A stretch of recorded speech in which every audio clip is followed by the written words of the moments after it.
Adrian Morales woke up that morning and stared at the ceiling of his cell. The same crack. The same stain. The same silence. 3 years had passed and every morning was the same. He was 23 years old now, but inside he felt 70. The cold walls of his cell reminded him every day of the same thing. Freedom was just a word now. But Adrian had no regrets. He never regretted it. The memories of that night were still in his mind. Isabella's panic-filled eyes. His father's harsh voice. His mother's silent tears. And that decision, that damned decision. But the really shocking thing is that the night Adrian took the blame for a crime he didn't commit was a night he never forgot. Isabella, his sister, was 16 years old. A party. Wrong people. Wrong choices. Then, an accident. But it wasn't an accident really. Isabella's friend had died. She was driving the car. What would you do if you were in his place? When Adrian came home that night, he found Isabella at the kitchen table. Her hands were shaking. Her eyes were red. His father sat across the table, looking at his daughter with a cold expression. "This family cannot afford a scandal, Adrian," his father had said. His voice was determined. "Isabella is still a child. She will go to university. Her life has just begun." Adrian had looked at his sister. Isabella's lips were trembling. "Brother, I didn't mean to do it." And that's when everything changed. Adrian made a decision at that moment. For his family. For his sister. Because Adrian was always the protector. Always the one who sacrificed. Always the one who stayed silent. "I'll do it," he had said. His voice was calm. "I'll take the blame." His father had looked at him. There was approval in his eyes. But there was something else too. Gratitude? Or calculation? Isabella had started crying. "No, Adrian. No, you can't do this." But Adrian had already made his decision. 2 days later when the police came, Adrian turned himself in. He admitted the crime. He lied to protect his sister. He lied in court. And he got 3 years in prison. An injustice that could happen to any of us. The trial was quick. Adrian's lawyer, a public defender who seemed more interested in his coffee than the case, barely put up a defense. The evidence seemed overwhelming. Adrian's confession. His fingerprints in the car. No alibi. The judge looked at him with a mixture of disappointment and routine fatigue. 3 years, he declared, banging his gavel. Adrian's mother gasped in the courtroom. Isabella sobbed quietly. His father sat stone-faced, his jaw clenched. As the guards led Adrian away in handcuffs, he looked back one last time. Isabella's face was buried in her hands. His father wouldn't meet his eyes. And in that moment, Adrian wondered if he had made the right choice. But it was too late now. The prison gates closed behind him with a metallic clang that echoed in his chest. This was his new reality. Grey walls. Iron bars. The smell of disinfectant and desperation. His cellmate was a man named Marcus, a 40-year-old with tired eyes who had been in and out of prison his whole life. "You're young," Marcus had said on their first night. "Too young to be in here. What'd you do?" Adrian had stayed silent. He learned quickly that silence was a form of protection. Don't tell your story, don't show weakness, don't let them see you break. But you haven't seen the biggest surprise yet. The first year in prison was the hardest. Adrian was a quiet person by nature. He didn't talk much with other inmates. He kept his head down, did his work in the prison laundry, and tried to blend into the background. But silence here meant weakness. And Adrian had to learn that the hard way. The first fight happened in the 6th month. A big inmate named Rodriguez, a man with arms like tree trunks and a scar running down his face, decided Adrian was an easy target. Rodriguez tried to take Adrian's food tray during lunch. Adrian resisted. The cafeteria went silent. Everyone watched. Rodriguez smiled, showing gold teeth.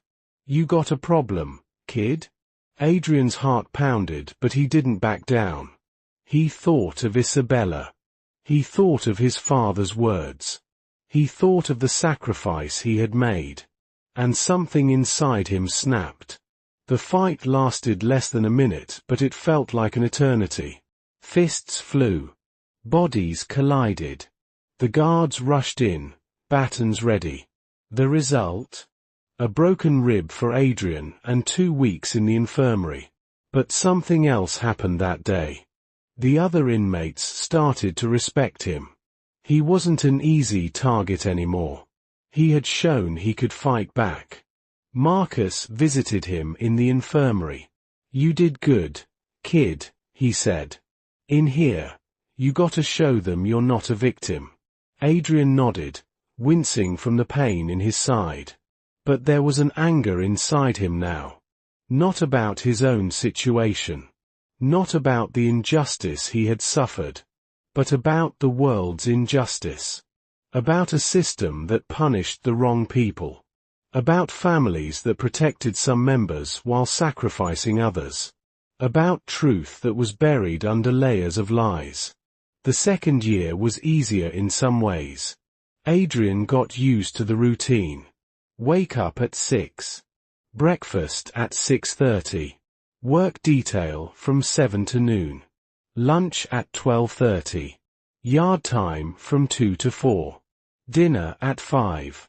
Lights out at 9. Again. Again. Again. Time became meaningless.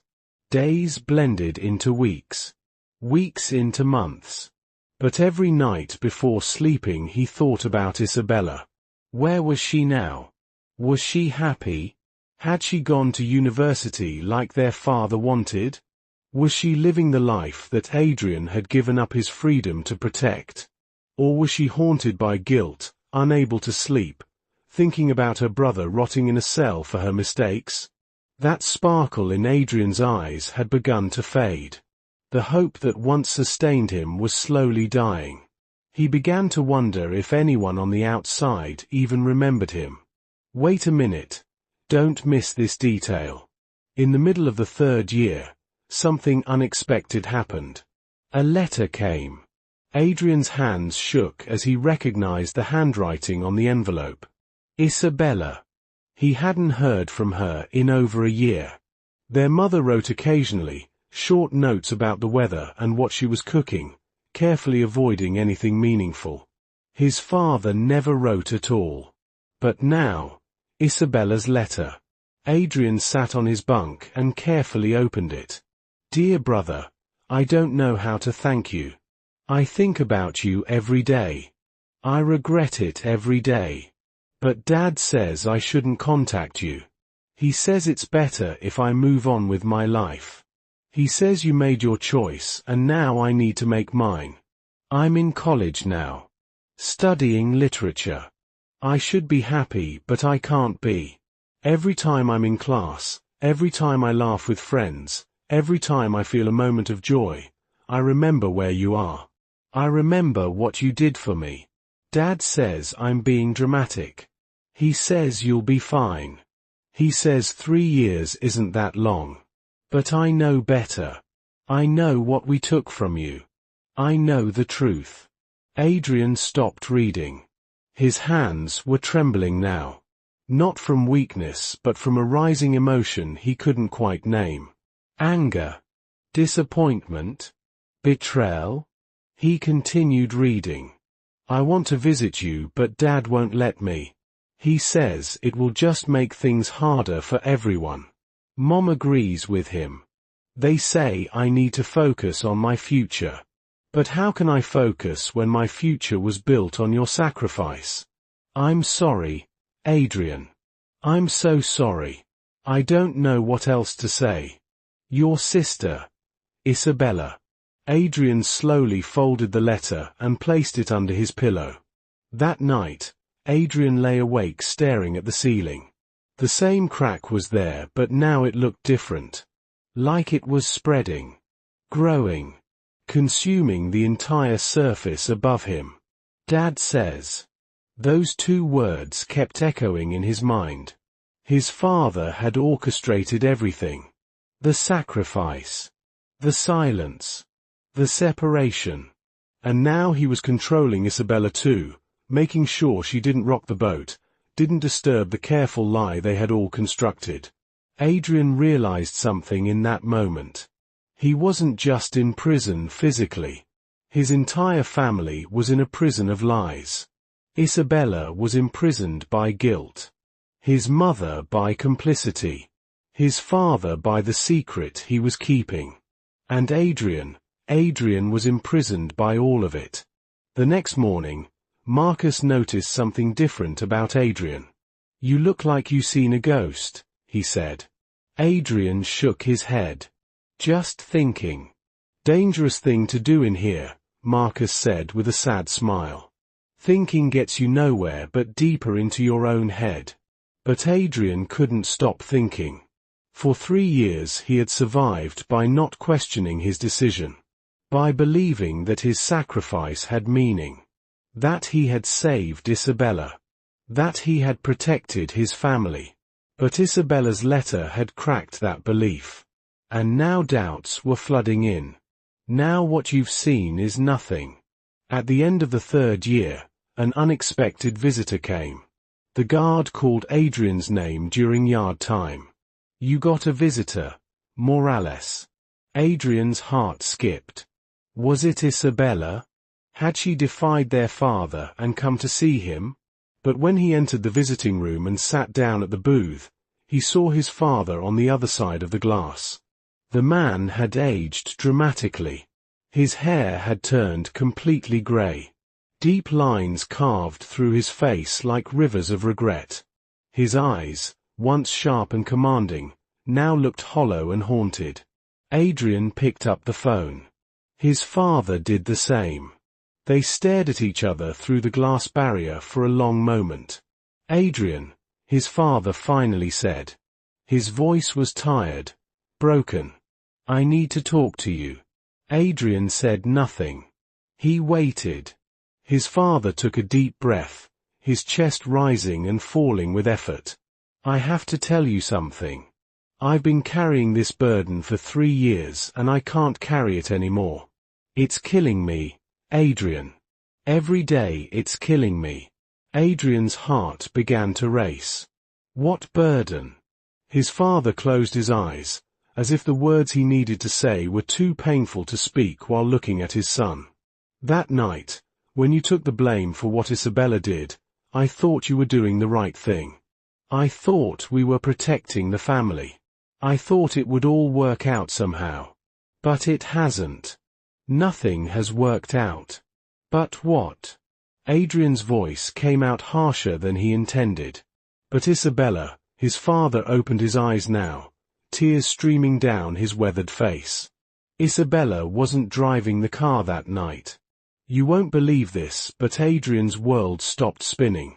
The visiting room seemed to tilt. The sounds around him, other inmates talking to their families, guards walking past, the buzzing of fluorescent lights, all of it faded into a distant hum. "What did you say?" His voice was barely a whisper. "Isabella wasn't driving the car, Adrian." His father's voice cracked. I was driving that night." The glass between them suddenly felt like an ocean. An impossible distance that could never be crossed. "You?" Adrian's hand holding the phone began to shake. His father nodded, unable to speak for a moment, his face contorting with anguish. "That night I went to pick up Isabella from the party. She had been drinking. I didn't want her driving. So I drove. We were on our way home when it happened. The other car came out of nowhere. I swerved. I tried to brake. But it was too late. The impact. The sound. And then silence. Adrian couldn't breathe. The walls of the visiting room were closing in. 3 years. 3 years of his life. Gone. His father continued, the words pouring out now like a dam had broken. When we got out of the car and saw what happened, saw that boy lying there, not moving, I panicked. I wasn't thinking clearly. Isabella was hysterical. I thought, I'm older, I have a record of a DUI from years ago. If I get caught for this it could mean serious time. But Isabella, she's young, a first offense, she could get off lighter. I convinced myself I was protecting her. But I wasn't protecting her, Adrian. I was protecting myself. I was a coward. Adrian wanted to scream but no sound came out. His father pressed his hand against the glass. But then you came home and you heard us talking and you, God, you volunteered to take the blame. You didn't even hesitate. And in that moment I should have stopped you. I should have told you the truth. But I didn't. I let you sacrifice yourself for a crime that neither you nor your sister committed. I let you go to prison for me. The phone slipped from Adrian's hand, dangling by its cord. His father was still talking on the other side, but Adrian couldn't hear him anymore. A ringing filled his ears. His vision blurred. A guard approached. You okay, Morales? Adrian picked up the phone with trembling hands. Why? He asked. Why are you telling me this now? Because I can't live with it anymore, his father said. Because every night I lie awake seeing your face the day they took you away. Because Isabella is falling apart with guilt over something she didn't even do. Because your mother looks at me like she doesn't know who I am anymore. Because I realized that by trying to protect everyone, I destroyed everything. I'm going to the police tomorrow, Adrian. I'm going to confess. I'm going to tell them everything. It's going to come out anyway. I can't hold it in anymore. The truth has a way of emerging, no matter how deep you bury it. Adrian stared at his father. This man who had shaped his entire understanding of honor and family and sacrifice. This man who had taught him to be strong and silent and to protect those weaker than himself. This man was a liar. A manipulator. A coward. 3 years, Adrian said slowly. 3 years I've been in here. Do you know what happens to a person in 3 years in this place? Do you know what I've seen? What I've become? His father lowered his head, unable to meet his son's gaze. I'm sorry doesn't even begin to cover it, I know. But I'm going to make it right. I'm going to get you out of here. You'll be free, Adrian. Soon you'll be free. But Adrian wasn't listening anymore. He hung up the phone, stood up, and walked away without looking back. Behind the glass, his father sat alone, his hand still pressed against the barrier, his mouth moving in silent apologies that no one would hear.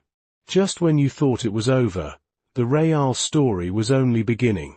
A week later, true to his word, Adrian's father walked into the police station and confessed everything. The case was reopened. New evidence was examined. Adrian's conviction was overturned. And after 3 years, 2 months, and 17 days in prison, Adrian Morales walked out through the gates as a free man. The sunlight hit his face and he had to squint. The world outside seemed impossibly bright and loud and chaotic. Cars honked. People rushed past on sidewalks, glued to their phones. The air smelled of street food and exhaust and possibility. His mother was waiting for him outside. She hugged him tightly, crying into his shoulder. I'm so sorry, baby. I'm so sorry we let this happen. Adrian stood stiffly in her embrace, unsure how to feel. Part of him wanted to comfort her. Part of him wanted to push her away. Part of him felt nothing at all. Where's Isabella? He asked. His mother pulled back, wiping her eyes. She wants to see you. She's at the house. And Dad? His mother's face darkened. Your father is in custody now. He'll be going to trial soon. For vehicular manslaughter and for obstruction of justice. He could get 5 to 10 years. Good, Adrian said, and the coldness in his own voice surprised him. They drove home in silence.